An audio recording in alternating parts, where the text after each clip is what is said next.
If you work hard on your writing at work, chances are good that other people you work with come to you for advice. You might be that person who helps others edit their work. Or maybe you're a manager and you've got some direct reports who've got great ideas, but you know they need to level up their writing to really move forward in the organization.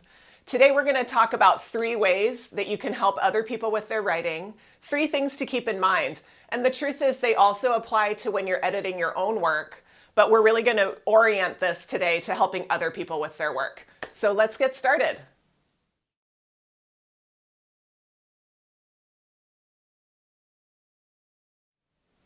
All right, so for today's video, we're going to focus on 3 ideas, 3 orientations or conceptual things that you want to keep in mind when helping other people with their writing. In the future, we'll add more videos about the details of the editing itself, but here we're talking about the approach and how to talk to someone about their writing. All right, so number 1, talk about one level of editing at a time.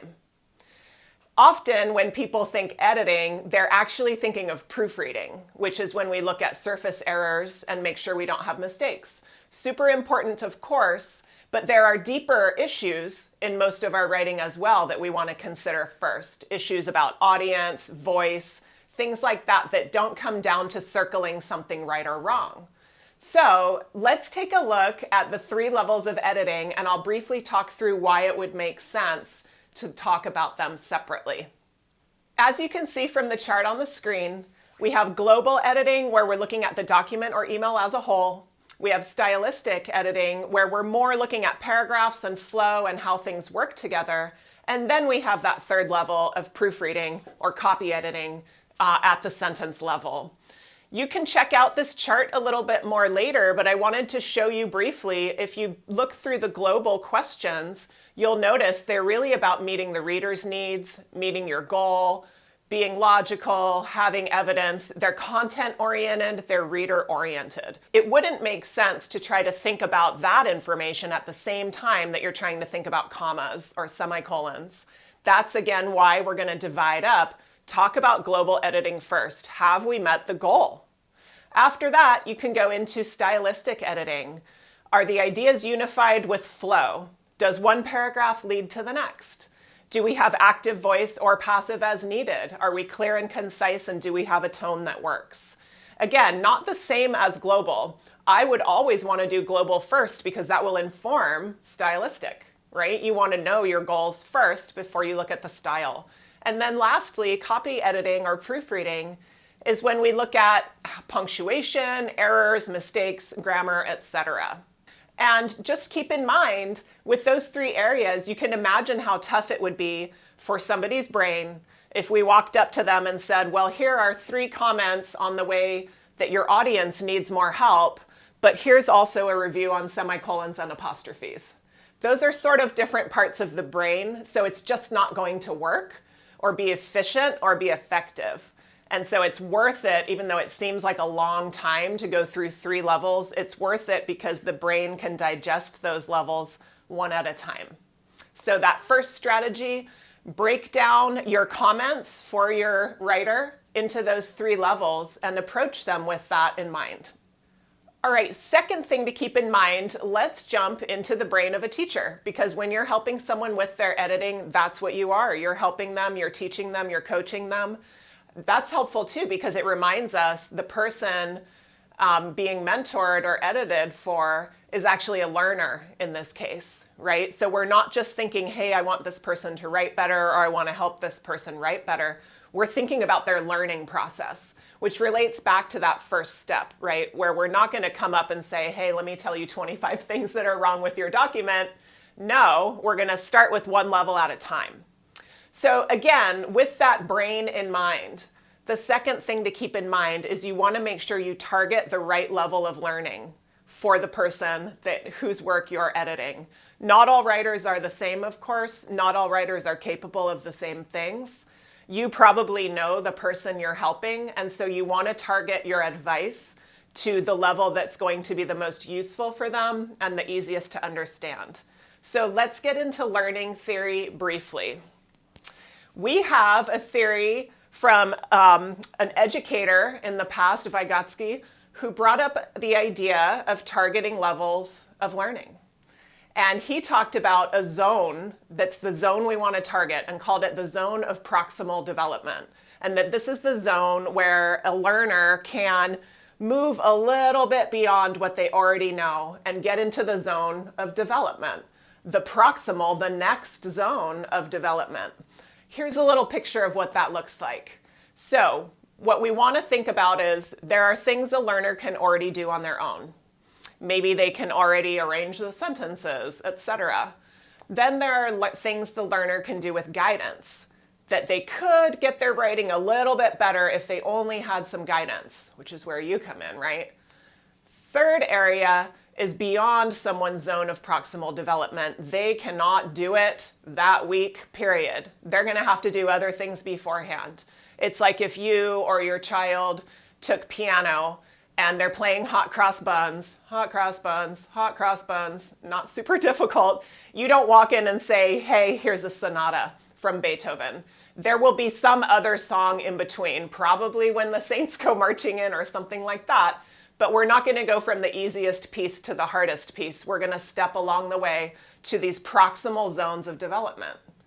Let's take a specific example of swimming, and we'll walk through 2 steps that we could imagine those being 2 weeks apart in a lesson.